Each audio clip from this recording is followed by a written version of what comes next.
At 8:42 in the morning on February 9, 1945, Private Cleto Rodriguez crouched behind a broken mound of rubble in the ruined streets of Manila while watching 300 Japanese Marines tighten their defenses around the Paco Railroad station, which stood 60 yards ahead of him in the smoke-filled air. He was 21 years old with 6 weeks of combat behind him, and no medals pinned to his uniform yet, but he moved with the sharp alertness of a man who had already seen more death than he thought possible.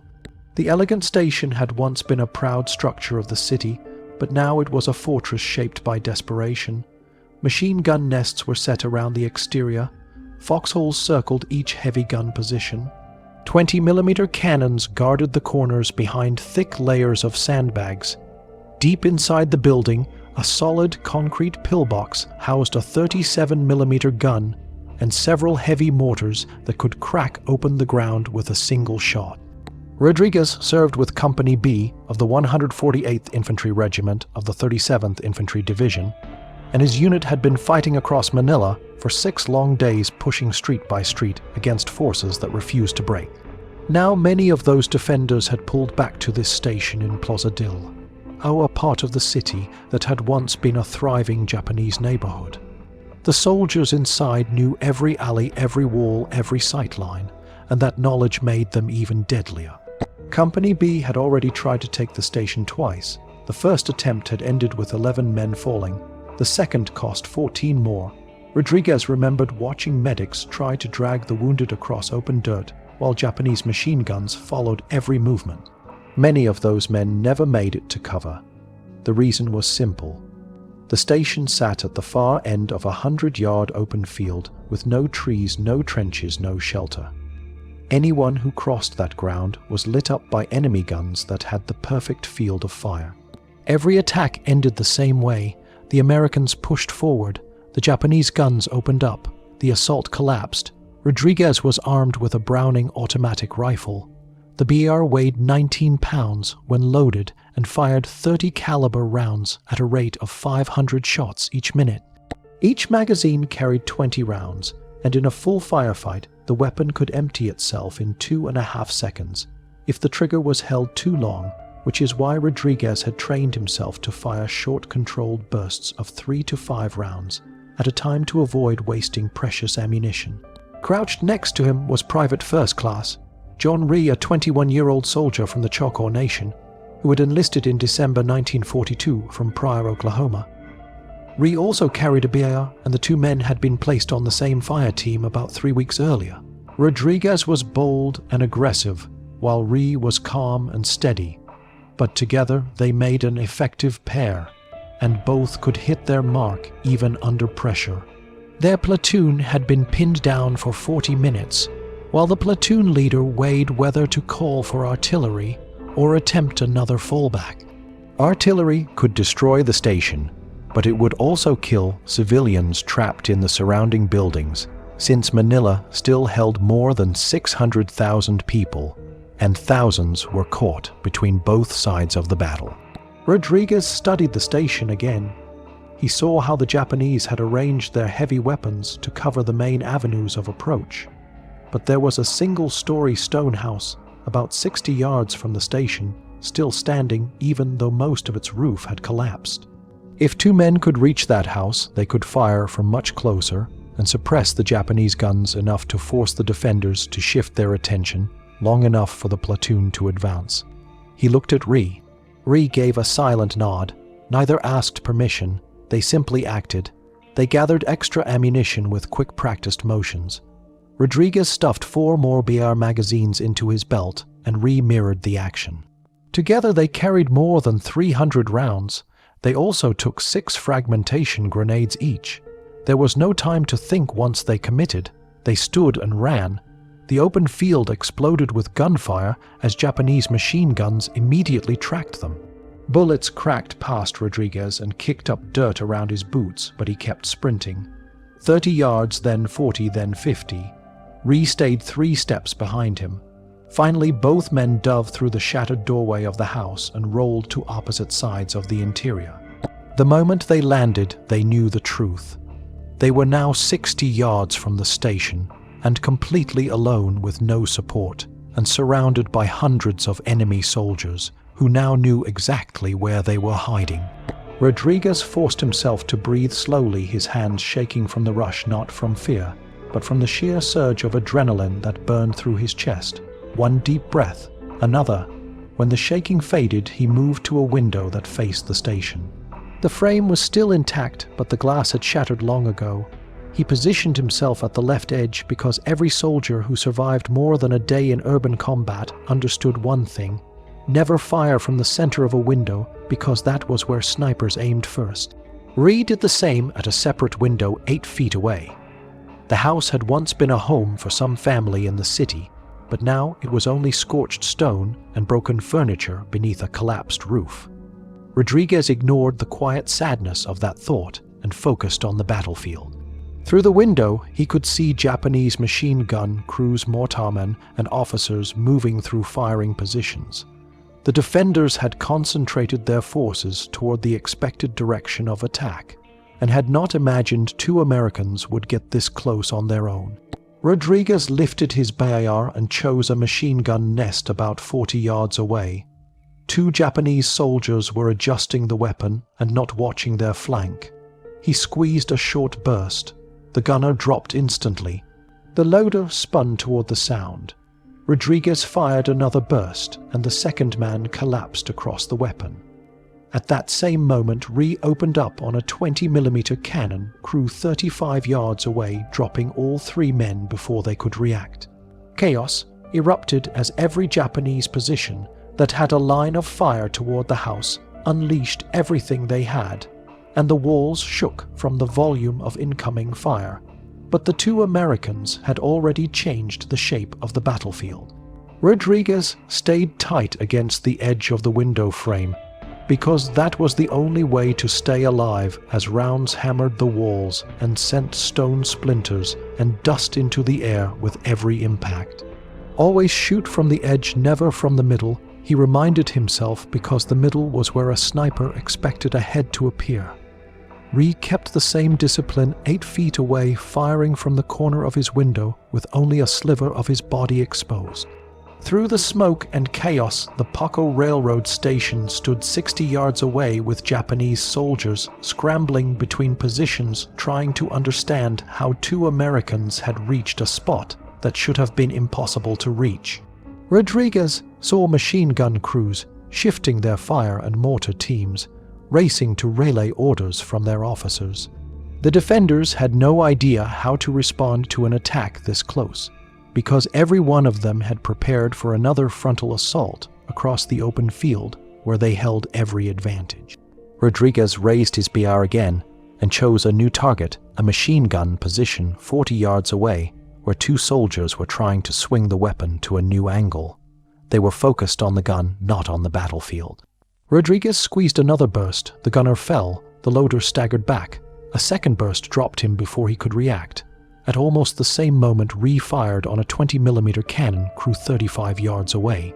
The Japanese Marines had just loaded a fresh magazine when Ree cut them down one after another with controlled bursts. All 3 fell in under 4 seconds, and the cannon went silent. That was when the real storm began. Every weapon that could angle toward the house opened fire at once, turning the small structure into a shaking, cracking echo chamber of noise and violence. Rifle rounds tore through the walls. Heavy machine gun fire ripped through the interior. 20mm shells exploded against the outside stone, sending shockwaves through the floor and showering the men with debris. Rodriguez dropped below the window, counted to 5 rows, fired 2 or 3 shots, and dropped again. That rhythm kept him alive. Fire, move, shift positions, fire again before the enemy could guess his pattern. Ree matched the pace exactly because the 2 men had learned through weeks of street fighting that survival in Manila meant never giving the enemy a chance to aim twice at the same spot. Rodriguez saw new movement near the main entrance of the station. A group of Japanese reinforcements was running from a building behind the station, carrying ammunition and trying to reach the pillboxes at the front where they could strengthen the defense. If they made it, the Americans would lose the narrow advantage these 2 riflemen had created. Rodriguez shouted and pointed. Ree saw the threat. Both men opened fire at the same instant. The BR was born for moments like this, delivering suppressive power across open ground. Rodriguez fired in controlled bursts, cutting down several of the running soldiers and forcing the others to scatter. Rhee added his own fire, and within moments more than 40 Japanese Marines lay across the dirt between the buildings and the station. The pillboxes stayed empty. None of the reinforcements reached their positions, not while Rodriguez and Rhee controlled this house. Rodriguez checked his ammunition. He had fired through 3 magazines in less than 10 minutes, which meant 60 rounds gone. He had 5 magazines left and 6 grenades. Rhee signaled he was in roughly the same shape. Plenty for now, but plenty never lasted long when the enemy refused to stop throwing men and weapons at a threat. The Japanese changed tactics. Instead of trying to rush reinforcements forward, they began directing every available weapon at the house itself. Machine guns poured fire into the stone walls. Mortars began bracketing the roof. 20mm cannons hammered away from the flanks. Every explosion shook the ground. Dust filled the air until the men could barely breathe.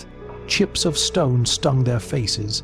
Even with all the defensive power the walls provided, they could not hold forever. Rodriguez could already see sunlight through new holes where shells had punched through the stone. He wiped dust from his eyes and checked his watch. 9:17 in the morning.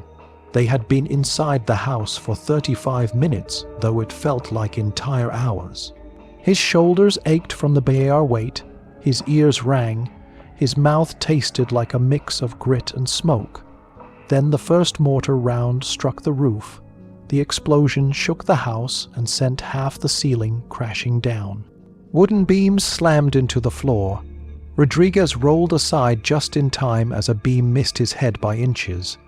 Rhee shielded himself behind a broken interior wall as chunks of debris rained down. For a moment, the house was nothing but dust and noise. When the air cleared, they saw the truth.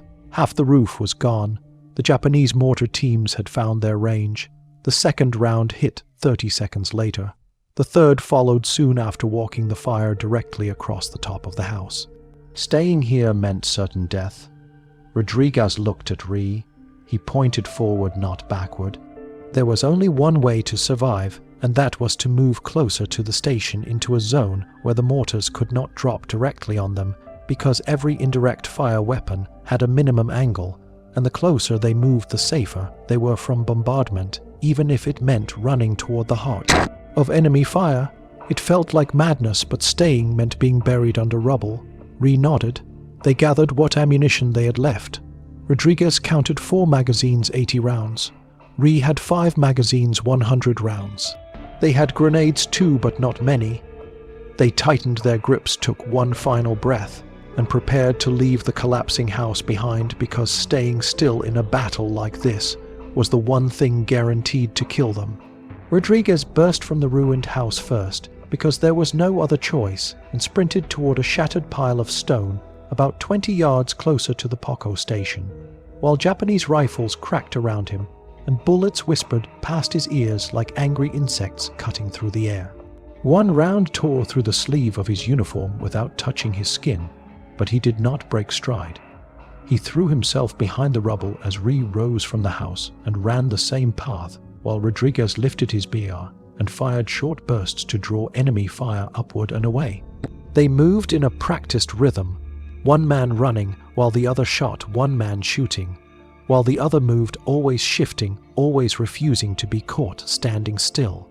When Rhee slid in beside him, they pushed forward again, bounding across open ground until they reached a position 20 yards from the station, a place so close that Rodriguez could now see into the dark ground floor, windows where the Japanese were scrambling to redirect weapons they had never expected to use at this range.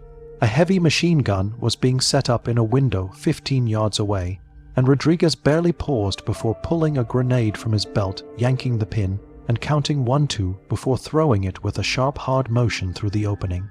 The explosion shook the window frame, and the machine gun crew went silent. Rhee spotted a 20mm cannon at the corner of the building where the replacement crew was dragging ammunition toward the weapon. If that cannon came back to life, it would tear their cover apart in seconds. Rhee fired a burst that dropped the lead man instantly, and then another that cut down the soldier still trying to reach the weapon. The rest scattered, leaving the cannon unmanned and silent. Rodriguez pulled another grenade and threw it toward a ground floor window where he had seen movement earlier. It detonated with a deep thud followed by shouts inside the station. He had studied the layout during the long minutes when the platoon had been pinned down. He knew where the forward strongpoints were, the main entrance, the pillboxes, the low windows that offered clean firing lanes. His grenades were not meant to wipe out every soldier inside. They were meant to break the rhythm of the defense to make the Japanese react to him instead of preparing their own attacks. And it was working. The pace inside the station changed. Soldiers who had once been calm and organized were now moving with frantic energy. Some were pulling back from windows entirely. Others were shouting to each other, trying to re-establish communication, while explosions and rifle fire shook their positions. The station that had once seemed untouchable was beginning to unravel piece by piece, but Rodriguez and Rhee were beginning to reach their limit as well. Rodriguez fired his last full magazine into a machine gun position that had begun to recover. 20 rounds, controlled bursts. The weapon went silent. He dropped the empty magazine and loaded his final one. 20 rounds left. That was all. Rhee signaled he had only one magazine too. They had been firing for more than an hour, and the strain showed in every movement. Rodriguez felt the deep ache in his arms from the weight of the BAR, and every breath tasted like cement dust. Sweat ran into the cut above his eyebrow. His shoulder throbbed from the recoil he had endured for the past hour. Rhee looked exhausted too, but steady and focused. They had done something no one had expected. The defensive line around the station had been strong and disciplined when the two men attacked. Now it was scattered and panicked. Machine guns were unmanned, the 20mm cannons silent, the pillboxes empty. More than 80 Japanese Marines lay dead around the building, and still the two Americans held their ground. Rodriguez looked back toward the American lines and saw their platoon still pinned down too far away to help, too far to cover the two riflemen, too far to move even a few yards forward across the killing field. Rodriguez and Rhee were now isolated in a pocket of their own making, with almost no ammunition and hundreds of Japanese soldiers still surrounding them. Rodriguez checked his final magazine again by instinct. 20 rounds. He had thrown all 6 grenades. Nothing else. Rhee held up his last magazine.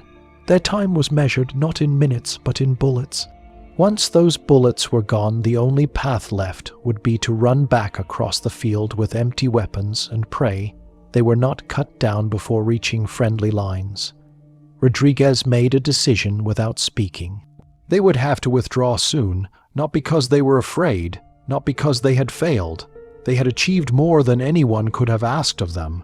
They had broken the station open from the inside, allowing the platoon a chance to advance.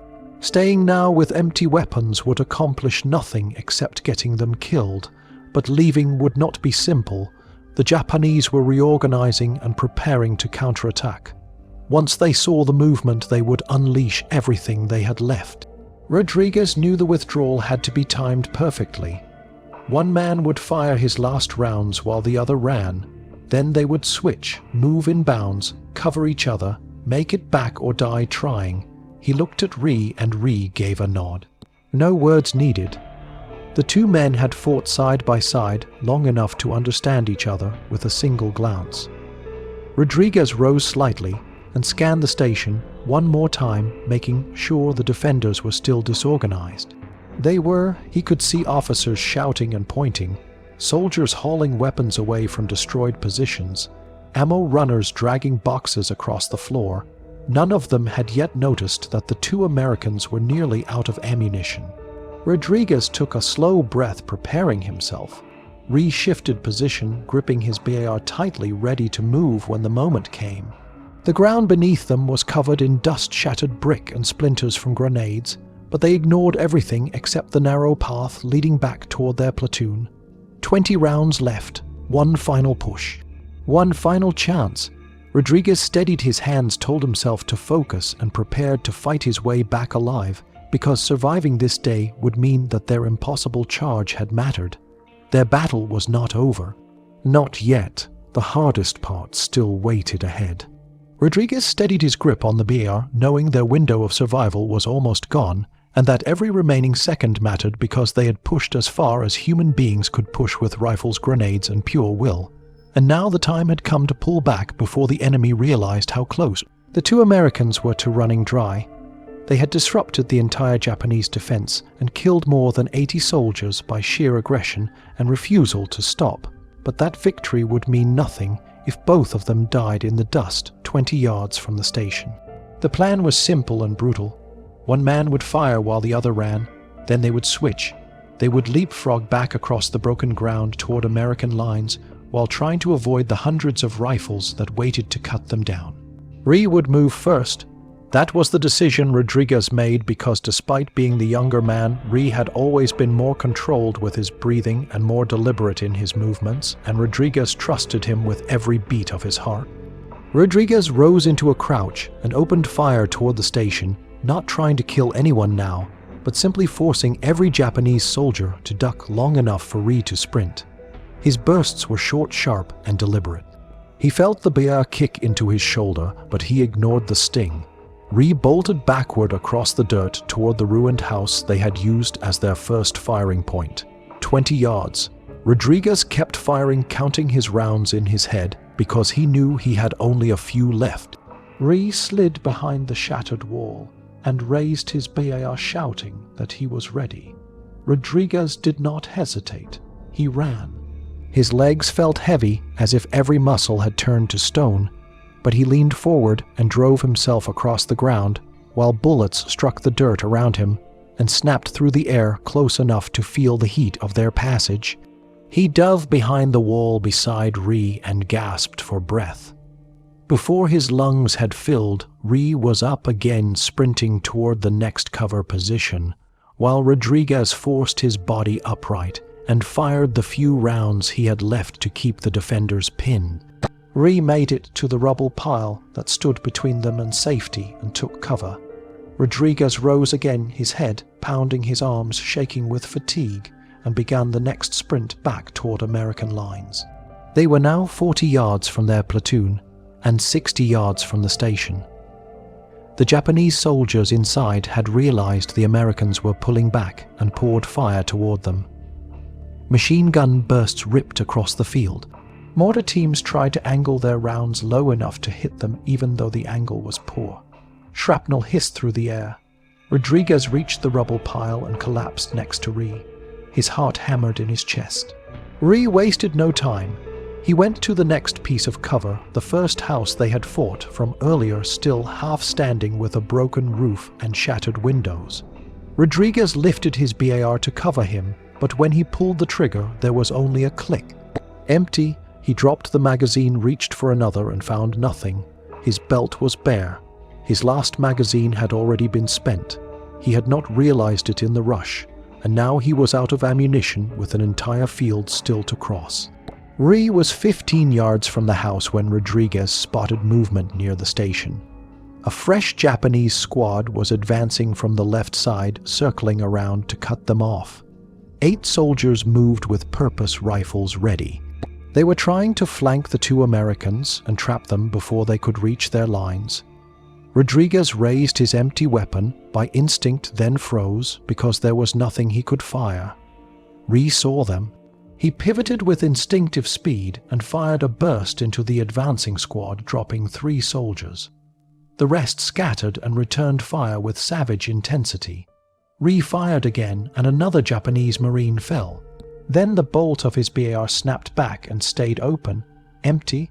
Rhee dropped to one knee behind a low broken wall and reached for a fresh magazine, his last magazine. He pulled it free and started to load it. A single Japanese shot cracked across the field, lost in the roar of battle, but Rodriguez saw the impact as if time slowed. Rhee jerked. The magazine slipped from his fingers. He fell sideways against the wall, clutching his chest where dark blood spread across his uniform. He tried to breathe, but the air caught in his throat. His eyes were open but dazed and unfocused. Rodriguez felt something inside him split apart.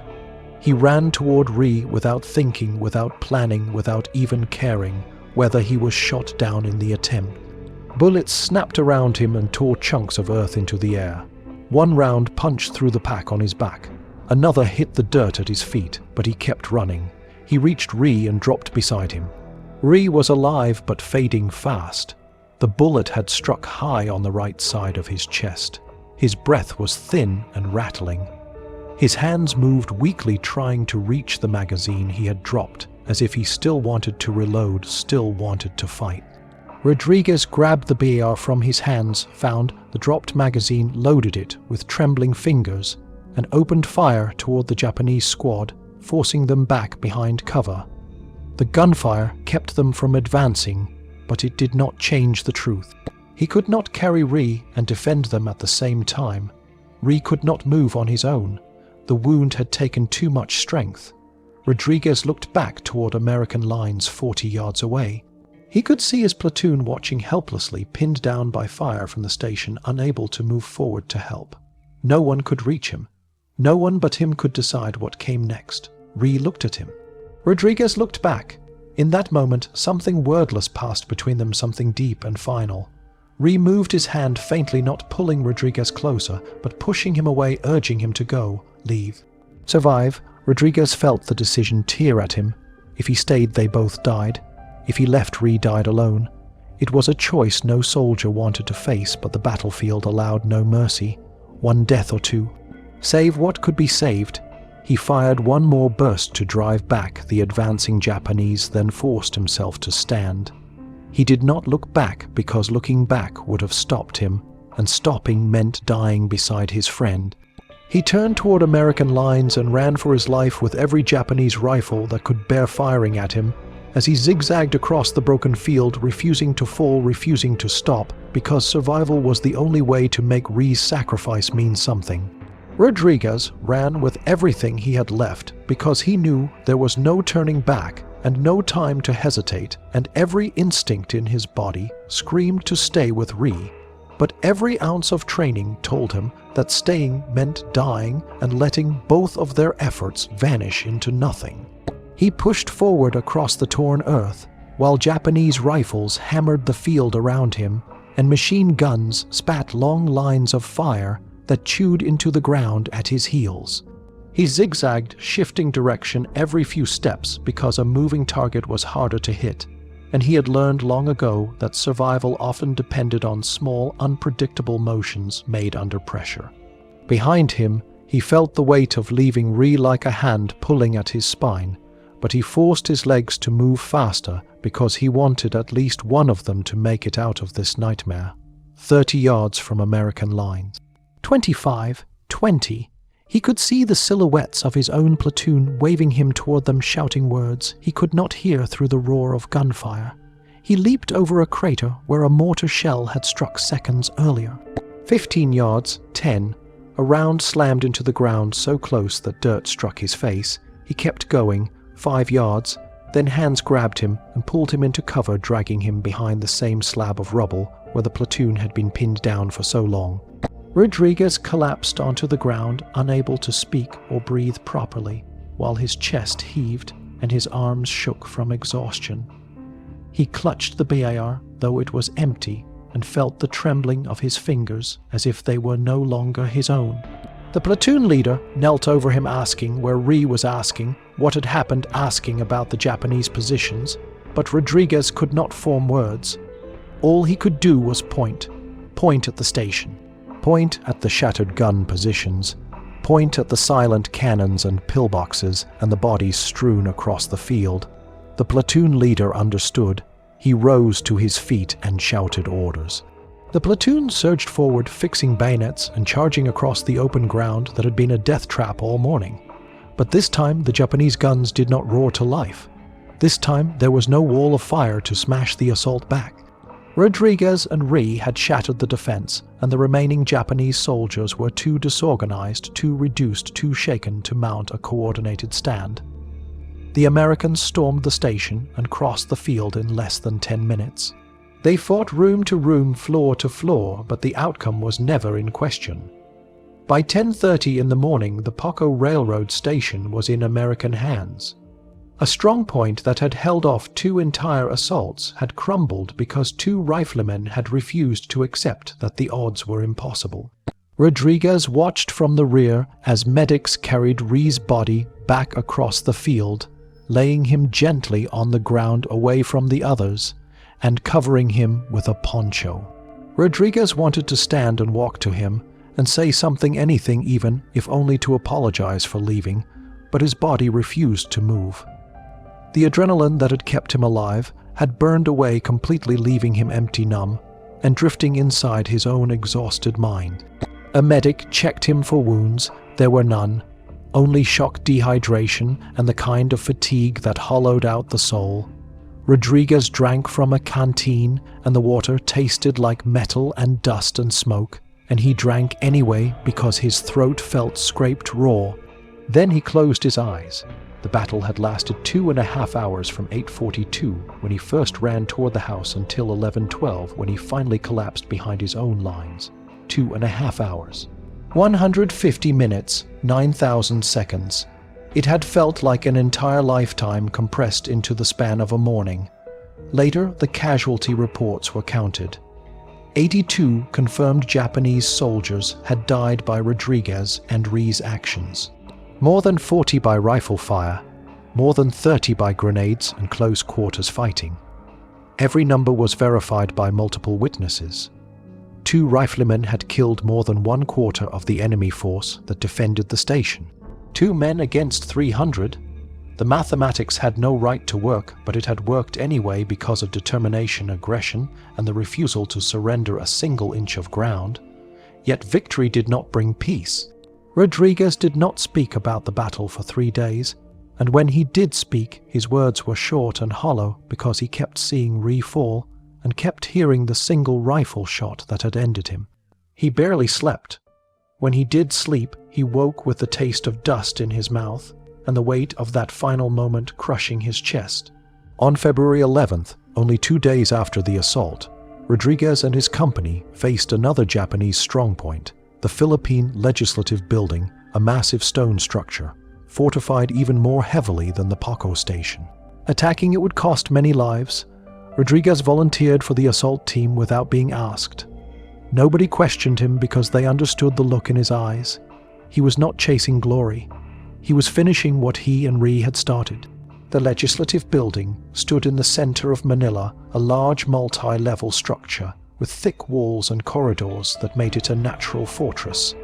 It now housed 3 companies of Japanese Marines who had prepared it to withstand any frontal attack. Company B had already attacked it once and suffered 43 casualties, including 17 dead. Every entrance was covered by interlocking machine guns. Snipers watched the upper floors. Mortar spotters on the roof coordinated fire with deadly accuracy. Taking the building seemed nearly impossible. Rodriguez studied it from 200 yards away, looking for a weakness, any weakness that did not require crossing a kill zone. Then he saw it. A section of the southeast wall had collapsed earlier during shelling, creating a slope of rubble that led to a ground floor window. If someone reached that opening, they could slip inside behind the main Japanese defense line. The platoon later called for volunteers. Rodriguez stepped forward immediately. 3 more soldiers joined him, forming a 4-man assault team tasked with getting inside the building and creating chaos that would draw the defenders away from the main entrance where the rest of the company would attack. At 6 in the morning, they moved out. Rodriguez went first, sprinting across open ground while rifle fire whistled past him. He climbed the rubble slope and a Japanese grenade landed near him, but he kicked it away just before it exploded. Shrapnel tore across his face, cutting his left cheek. Blood ran down his neck, but he ignored it and kept moving because pain meant nothing compared to the mission. He reached the window, hauled himself inside, and dropped into a room where 4 Japanese soldiers manned a machine gun aimed at the main entrance. They never heard him enter. Rodriguez raised his BAR and fired a full burst that cut them down before any of them could turn toward him. And once again, he moved deeper into the building without hesitation, driven by something fierce and unstoppable, because he was determined to keep fighting until the job was finished. Rodriguez moved through the dim halls of the legislative building with a single purpose guiding every breath he took and every step he made, because the mission he had volunteered for was not simply another assault, but something personal, something tied to the memory of Rhee and the weight of moment when he had been forced to leave his friend behind at Paco Station. The wound on his cheek dripped warm blood down his jawline, yet he barely registered the pain as he stepped deeper into the vast structure that had become the heart of Japanese resistance inside Manila. The air smelled of dust-old paper and cordite. Boxes and broken furniture lined the walls, and every sound echoed in the cavernous rooms. Behind him, the other 3 men from the assault team climbed through the window and fanned out, but Rodriguez did not wait, because waiting was how men died. He turned the corner into a long hallway and heard Japanese voices behind the second door on the right. The tone of their voices was relaxed and unaware, because the defenders thought their perimeter was secure and that no American could possibly slip inside unnoticed. Rodriguez pulled the pin on his last grenade, kicked the door open, hurled the grenade in, and slammed the door shut before the soldiers inside could react. The explosion shook the floor and muffled shouts followed. He counted 3 seconds, then kicked the door open again and stepped into the smoke-filled room with his BR raised. 6 Japanese Marines lay dead or dying. He checked each one quickly to ensure none could rise again, then moved back into the hallway, because the mission was only beginning. The legislative building was a maze of rooms, corridors, staircases, and fortified positions. Each doorway might hide soldiers with rifles ready to fire. Each corner might conceal a machine gun crew. As Rodriguez advanced, he fired whenever he saw movement, and the echo of gunshots rolled through the building like thunder. The rest of Company B launched their assault on the main entrance at the same moment, and the sound of heavy fighting mixed with the shouts and gunfire inside the building as both attacks converged into a single violent push. Rodriguez and his 3-man team worked through the southeast section, while the main force fought their way up the wide entrance steps. The Japanese defense began to crumble as the 2-pronged assault took them by surprise.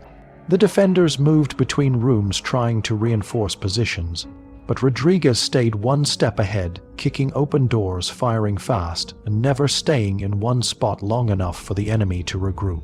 In one room, he found 2 Marines crouched behind an overturned desk, and a single shot burst from his BAR ended the threat. In another room, a 3rd soldier lunged toward him with a bayonet, but Rodriguez swung his rifle hard and cracked the barrel against the man's face before finishing him with a point-blank shot. The smell of gunpowder filled his nose. The hallway lights flickered. Dust drifted through beams of sunlight that spilled in through broken windows. After nearly 4 hours of relentless close-quarters combat, the Japanese line finally collapsed. Company B secured the upper floors, and the few surviving defenders surrendered or fled deeper into the ruined city. The building had been taken. More than 60 Japanese Marines lay dead inside, many of them struck down by Rodriguez himself, who had accounted for 10 confirmed kills during the assault, 6 from the initial machine gun nest, and 4 more from room clearing. When the last shots faded, the medic finally examined Rodriguez's face wound. Shrapnel had sliced open his left cheek, leaving a ragged tear beneath his eye. The medic cleaned it, applied sulfur powder, and wrapped the wound, but insisted Rodriguez be evacuated to a field hospital. Rodriguez refused. He said he would accept treatment only when the battle for Manila was over. The job had to be finished. Word of his actions spread quickly through the company. The commander gathered, after action, reports, witness accounts, and detailed body counts from both the Paco Station assault and the legislative building fight. He recommended Rodriguez for the Medal of Honor, and the paperwork began its long journey upward through Division Corps and Army Headquarters all the way to Washington. Months later, on October 12, 1945, President Harry Truman placed the Medal of Honor around the neck of Private Cleto Rodriguez on the White House lawn. Rodriguez stood straight in his dress uniform, the bandage long gone, but the scar still visible, a reminder carved into his skin. 1 week later, on October 19, 1945, Private First Class John Rhee received his Medal of Honor posthumously. His family traveled from Oklahoma to accept the award. His cousin, Betty Lamar, attended the ceremony, and Rodriguez spoke quietly with her afterward, sharing what had happened in those last moments at Poco Station. He told her how Rhee had fired alone to protect him, how Rhee had drawn enemy fire away from him, and how Rhee had insisted that Rodriguez withdraw first because Rodriguez had a family waiting for him back home. Rhee was unmarried with no children. He had made the calculation that one life could still be saved. Rodriguez returned to San Antonio in December 1945, where he was welcomed home as a hero. Parades were held and he was given a key to the city, but deep inside he did not feel like a hero. He felt like a survivor carrying a memory that would never fully leave him. Every thank you brought back flashes of the men who had died at Poco Station and Manila, and especially of Rhee, who had given everything so Rodriguez could live. He left active duty in the same month and went to work for the Veterans Administration, using his GI Bill benefits to complete the education he had abandoned before the war. He became dedicated to helping Hispanic veterans gain access to training and opportunities that prejudice and poverty often kept from them.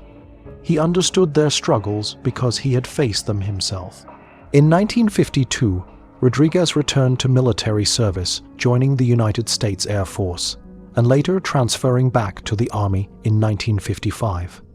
He served in Korea and then Vietnam, accumulating decorations that marked decades of sacrifice. A silver star for the Legislative Building assault, a bronze star with oak leaf cluster, a Purple Heart, campaign medals from the Pacific, a Philippine Liberation Medal. By the time he retired in 1970, he was a Master Sergeant with 26 years of duty behind him. He had enlisted as a 19-year-old private with no combat experience, and retired as a respected leader who had served through 3 wars and trained countless young soldiers, passing on the lessons carved into him by battles like Poco Station. Rodriguez married Flora Munes on November 11, 1945, and together they raised 4 children in San Antonio: Cleto Jr., Betty, Mary, and Joe. He attended church, worked, helped veterans, and lived quietly. He rarely spoke about the war. He kept his Medal of Honor tucked in a drawer rather than displayed because some memories were too heavy to hang on a wall. In 1975, the San Antonio School District renamed an elementary school in his honor. Later, a highway and a rifle range also carried his name, though most who passed through those places never truly understood the story behind it. They did not know the young man who had run alone across the dirt while rifles slammed the earth around him. They did not know about Rhee or about the decision that had weighed on him for the rest of his life. On December 7, 1990, Cleto Rodriguez died at the age of 67 in the same city where he had grown up. 45 years had passed since the morning at Poco Station. 45 years since he had watched Rhee fall. 45 years carrying the weight of survival and the memory of a partner who had stood beside him against impossible odds. Cleto Rodriguez was laid to rest at Fort Sam Houston National Cemetery in San Antonio, surrounded by quiet rows of white headstones marking the final resting place of 11 other Medal of Honor recipients, including 6 who had also fought in the Second World War. His grave marker listed his rank, his unit, and his Medal of Honor, but none of those words could ever explain the true cost of what he had endured or the weight he had carried from the moment he left Rhee behind at Poco Station. As the years passed, the world changed and cities grew, and memories faded, but the scars of the Battle of Manila remained etched into the ruins and into the lives of everyone who survived it. The battle lasted 1 month from February 3rd to March 3rd, 1945, and in those 30 days an estimated 100,000 civilians were killed along with 16,000 Japanese soldiers and 1,000 American troops. The city itself was shattered with 90% of its buildings damaged or destroyed, making Manila the second most devastated Allied capital of the war after Warsaw. Poco Railroad Station, the place where Rodriguez and Rhee made their stand, still exists, though time and neglect have bent its once proud frame. In 1996, part of the structure was demolished by a developer who planned to build a shopping mall, but the project failed and the station was left abandoned. Today, graffiti stains its walls and homeless families sometimes shelter within its broken corridors, yet bullet holes still mark the stone. Fragments of walls still show the scars of grenades and rifle fire. The damage remains like a ghost, a silent reminder of the morning when 2 riflemen faced 300 Marines and changed the course of a battle. In 2015, the Philippine Department of Transportation announced plans to restore the station and preserve it as a part of the nation's history. Heritage conservation groups supported the idea, but progress was slow and funding uncertain. Bureaucracy tangled the effort, and the building continued to weather under sun and rain, standing half ruined but still defiant, waiting for the day when someone would give it the honor it deserved. While Rodriguez rested in Texas, John Rhee rested far away in Oklahoma. He was buried at Fort Gibson National Cemetery in Section 2 Site 1259E. The marker on his grave listed him as a Medal of Honor recipient, Private First Class Company B, 148th Infantry Regiment, killed in action, February 9, 1945, age 21. Rhee had no children, no descendants to speak his name across generations. His legacy survived only in the words etched into that stone, and in the memories of those who understood what happened at Paco Station. The 37th Infantry Division suffered 352 casualties during the Battle of Manila. 45 were killed and 307 wounded. 4 Medals of Honor were awarded to the division during those violent weeks. Rodriguez and Rhee at Paco Station, Private Joseph Chaisty at the Manila Gas Works, Private Willibald Bank at the Finance Building. All 4 actions took place within 3 days between February 9th and February 11th, moments that define the division's contribution to the liberation of Manila. Military historians often point to the assault on Paco Station as a rare and extraordinary example of small unit initiative. They use it to teach future soldiers that numbers alone do not decide battles. The Japanese defenders had every advantage: fortified positions, heavy weapons, well-designed firing lanes. Yet 2 American riflemen with bayar and a willingness to act without hesitation overturned the entire structure of the defense. They identified a weakness, exploited it with speed and aggression, and maintained steady pressure for more than 2.5 hours. That constant, relentless offensive energy prevented the Japanese from regaining control. Everything the defenders tried, every reinforcement they sent, every weapon they redirected, was shut down by Rodriguez and Rhee, who refused to let fear or logic dictate the limits of their actions. Their story is more than a tale of bravery. It is a demonstration of the brutal truth of infantry warfare, where courage is measured not by intent, but by action, where survival depends on instinct, timing, and the willingness to press forward, even when the odds scream that failure is certain. But the cost was real and lasting. Rhee paid for the victory with his life, giving everything so Rodriguez could cross that final stretch of open ground alive. And Rodriguez carried the psychological wounds long after his physical scars had healed. The nightmares lingered for decades. He relived the moment he left Rhee behind over and over, each time feeling the same tearing in his chest. He heard the single rifle shot that ended Rhee. He saw the final look on his friend's face. He felt again the weight of the decision made in seconds that would follow him for the rest of his life. That is what heroism truly costs. It is not simply the danger faced on the battlefield, but the burdens carried afterward, the memories that stain sleep, the choices that rise unbidden in quiet moments. Yet Rodriguez never let the pain erase the good he tried to build. He devoted his life to helping veterans, especially Hispanic Americans who struggled to find opportunities. He raised a family, served his country through 3 wars, and lived with humility, never placing himself above others despite the medals and honors he earned. The world often forgets the names of ordinary soldiers, but sometimes history reaches back and lifts a few forward so that their stories will not disappear into silence. When someone walks past a plaque with Rodriguez's name, or drives along the Clito Rodriguez Freeway, or sends a child to the Clito L. Rodriguez Elementary School, they rarely know the depth of the story behind the name. They do not know about the young private running alone across 100 yards of open ground while bullets clawed at the earth. They do not know about Ree pushing his last magazine into Rodriguez's hands even as his own strength faded. They do not know about the 2.5 hours that shaped the fate of a city. But the story remains waiting to be remembered, waiting to teach again that courage can rise from unexpected places, and that sometimes history turns because of the actions of two men who refuse to surrender even when every calculation says they should. The ruins of Poco Station still hold that truth in their broken walls. Ree's grave still holds it in silence, and the name Clito Rodriguez still carries it for anyone willing to look deeper than the lines carved in stone. The ruins of Poco Station stand quiet, now holding the echoes of a battle fought long ago and carrying the weight of stories that most people passing by will never know. Grass grows between broken stones. Sunlight filters through shattered beams.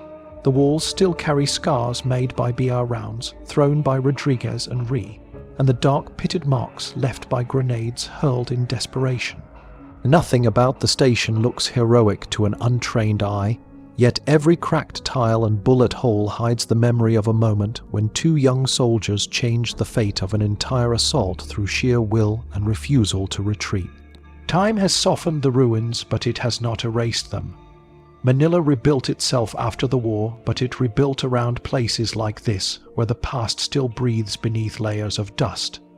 The Battle of Manila remains one of the most devastating urban battles in the Pacific. It lasted from February 3rd to March 3rd, 1945, a single month marked by fire brutality and loss. 100,000 civilians died caught between two armies. Entire neighborhoods burned. The Japanese defenders fought with a ferocity born from desperation, and the Americans pushed forward room by room in a brutal house-to-house war. When it ended, Manila was left in ashes. 90% of the buildings were destroyed, leaving behind a city torn apart yet defiant. Poco Station became one of the many silent survivors of that destruction. In later years, developers moved in, and part of the station was torn down in 1996 with plans to build a shopping mall. But the mall never happened, and the land returned to silence, leaving only a shell of the original station. Graffiti appeared on the walls. Stray dogs wandered the grounds. Sometimes the homeless slept beneath the roofless chambers of what once held the fiercest defenders of the Japanese garrison. Yet beneath all of that, the marks of war remained untouched bullet scars and shrapnel burns, still telling the truth to anyone willing to look closely. In 2015, the Philippine Department of Transportation announced a plan to restore the building to preserve it as a historical landmark. Heritage groups supported the effort, believing that Poco Station was more than a ruin. It was a witness, a reminder, a place where history pivoted on the actions of two men who refused to give up. But restoration moved slowly, caught between bureaucracy, funding shortages, and long stretches of inaction. Today, the station remains in partial ruin, waiting for the day when it will finally be honored not as a forgotten structure, but as a battleground carved into national memory. Far from Manila, at Fort Gibson National Cemetery in Oklahoma, lies the grave of John Ree, Section 2 Site 1259E. His stone marker stands clean and simple, describing him as a Medal of Honor recipient killed in action on February 9, 1945, at 21 years of age. He has no children, no grandchildren, no line of descendants to speak his name at family gatherings. His story survives only in military records, in the memory of the men who fought beside him, and in the solemn lines engraved into his headstone. Yet the truth of his courage remains woven into the fabric of the 37th Infantry Division. The division suffered 352 casualties during the Battle of Manila, 45 killed and 307 wounded. Among the chaos and destruction, 4 men earned the Medal of Honor in 3 days: Rodriguez and Ree at Poco Station, Chaisty at the Manila Gasworks, Bank at the Finance Building. These 3 days formed the heart of the division's legacy, showing what small groups of determined soldiers could accomplish even in the face of overwhelming odds. Military instructors still teach the actions of Rodriguez and Rhee as an example of what initiative and aggression can achieve. They explain how 2 men can disrupt 300 by moving faster than the defenders can think, how choosing an unexpected angle of attack can break even the strongest fortification, and how relentless pressure can prevent an enemy from reorganizing. But the tactical lesson tells only half the story. The human cost tells the rest. Rhee's life ended on a dusty patch of ground beside the first house where he and Rodriguez had taken cover. Rodriguez survived but carried the memory of that final look in Rhee's eyes for 45 years. The nightmares never fully faded. He would wake in the night hearing that lone rifle shot, feeling again the moment when he had to choose between trying to save Rhee and ensuring that one of them lived. The Medal of Honor he received did not comfort him. It reminded him. He rarely displayed it, keeping it tucked away in a drawer along with other medals earned through war. Yet he carried its weight in his heart every day. In life, Rodriguez did what many soldiers do. He quietly returned to his family, his work, and his community. He built a life with Flora, raising 4 children in San Antonio. He worked to help veterans, especially Hispanic Americans, facing barriers he understood personally. He returned to service and fought in Korea and Vietnam, earning new scars and new honors, but he never sought attention. He served. He endured. He carried the story of his friend with him. When people shook his hand or thanked him for his service, Rodriguez always thought about Rhee. Heroes, he said, were the ones who never came home. Survivors just kept moving forward. Even after his death in December 1990, his legacy continued to grow. A school, a freeway, and a rifle range carry his name. Thousands of people see those names every year, though few of them know why he was honored or what happened in Manila. They do not know about the morning when 2 men ran across an open field toward impossible odds. They do not know about how Rhee fought until his last breath, or how Rodriguez kept returning to that moment again and again for the rest of his life. But the story remains preserved in military records, in family memories, in the cracked stones of Poco Station, and in the quiet earth above 2 graves thousands of miles apart. It stands as proof that wars are not shaped only by generals or grand strategies, but by individuals who rise to impossible moments and refuse to break. Heroism is not clean or easy. It is filled with fear, sacrifice, and choices that tear at the soul. Rodriguez and Rhee showed that the outcome of a battle can turn because 2 soldiers decide they will not let the world crush them. Historians study their movements, their tactics, their influence on the fight, but what must be remembered most is their humanity. 2 men fighting side by side, one giving his life, the other carrying that memory forever. Poco Station waits quietly in Manila, its scars still visible.